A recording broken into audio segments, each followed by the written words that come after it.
Hi, my name is Trent. My vision for the future is to be wildly successful in all realms of life. Health, wealth, relationships, spirituality. In order to make my dream life a reality, I must be a learning machine. This weekend, I read Principles by Ray Dalio. Highly recommend. He founded the world's largest hedge fund. He's worth over $15 billion. And the part that resonated with me most is 5 decisions that we must overcome and confront in order to achieve whatever it is we want out of life.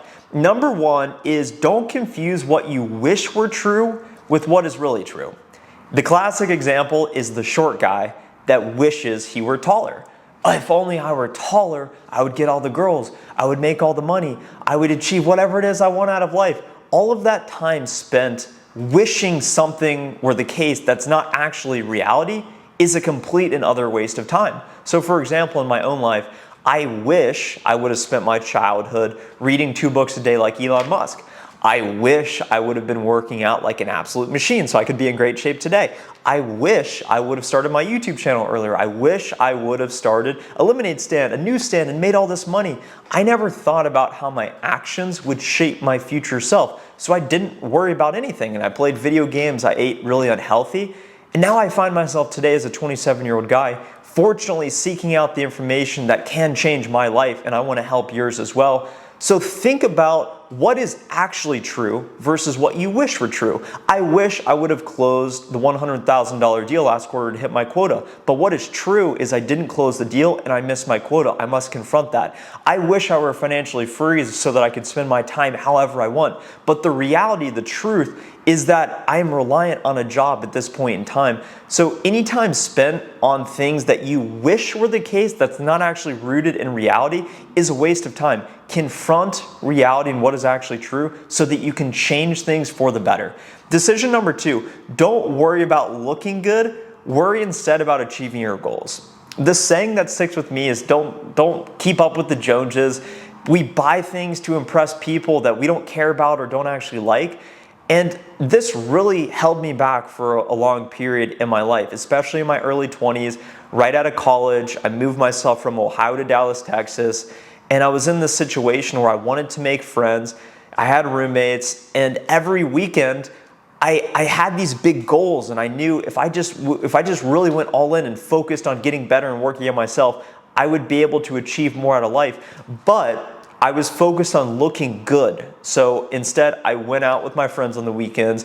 I drank a lot. I gambled on sports. And this is one of the biggest epidemics I see with males in their 20s. Now that I've left this situation, most guys spend between 10 and 20 hours of their week being drunk, watching sports that don't help them whatsoever, and gambling and losing their money. Those things are holding people back. They used to hold me back because I was worried about looking good so that I can impress those around me just to fit in, be socially accepted, and that's completely normal. But in order to truly reach that next level in life, you must not be worried about looking good and worry more about achieving your goals. So the actual application of this is last year I moved myself from downtown Dallas to North Dallas and Plano to live by myself in a suburb, in the middle of nowhere, left all social relationships for the most part. It was very challenging. But the result of this was me being able to promote twice very quickly in my software sales career, build the YouTube channel to this point. I was not worried about looking good to the outside world. All I cared about was achieving my goals. Decision number 3, don't outweigh first order consequences relative to second and third order consequences. What this actually means is take this in the concept of eating food. Unhealthy food tends to taste good. Healthy food tends to taste bad. First order consequence of eating unhealthy food is, oh wow, this really tastes good. This brownie I'm eating, these chicken wings I just DoorDashed from Wings Over. Wow, first order, really good. Second order consequences.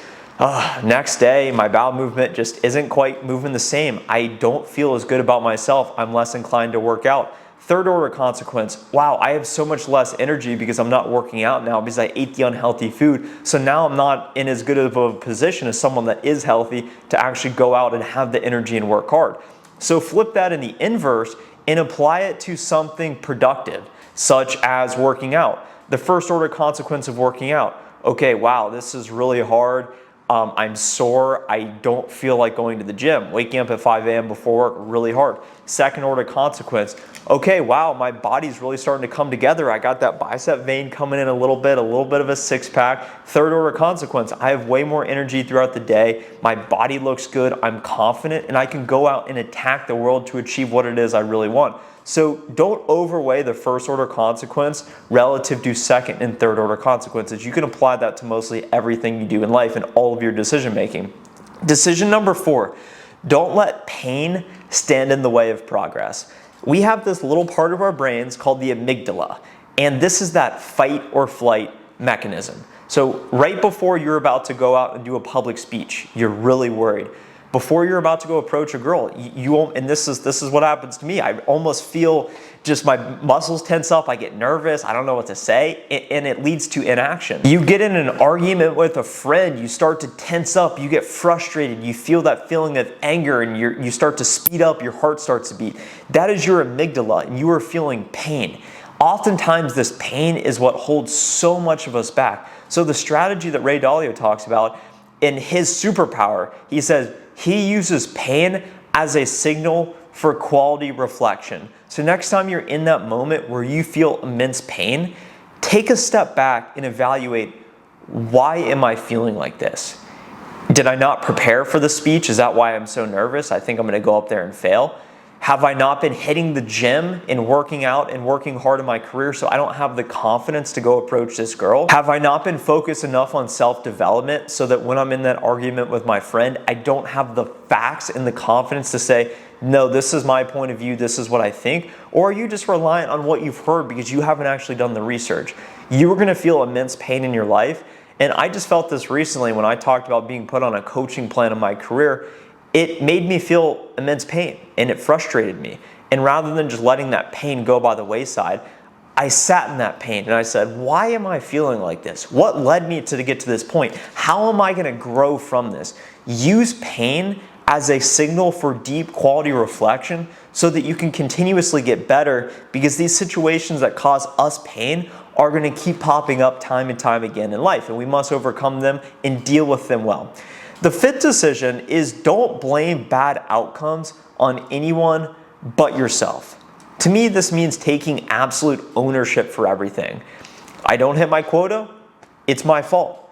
I don't go and get that job promotion, it's my fault. I'm driving on the freeway, someone bumps into me, it's my fault.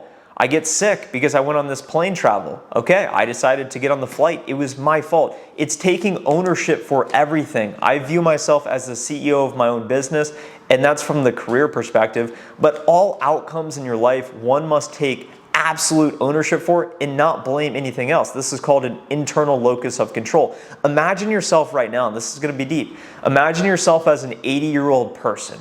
You have terrible relationships with your kids. You're in horrible shape because you never took care of yourself. You're an alcoholic. No one's there to help you out. And you're at this point in life where you must own that outcome. And that's the scariest part about all this, because you're at a point where it's too late to change and you can't do anything about it.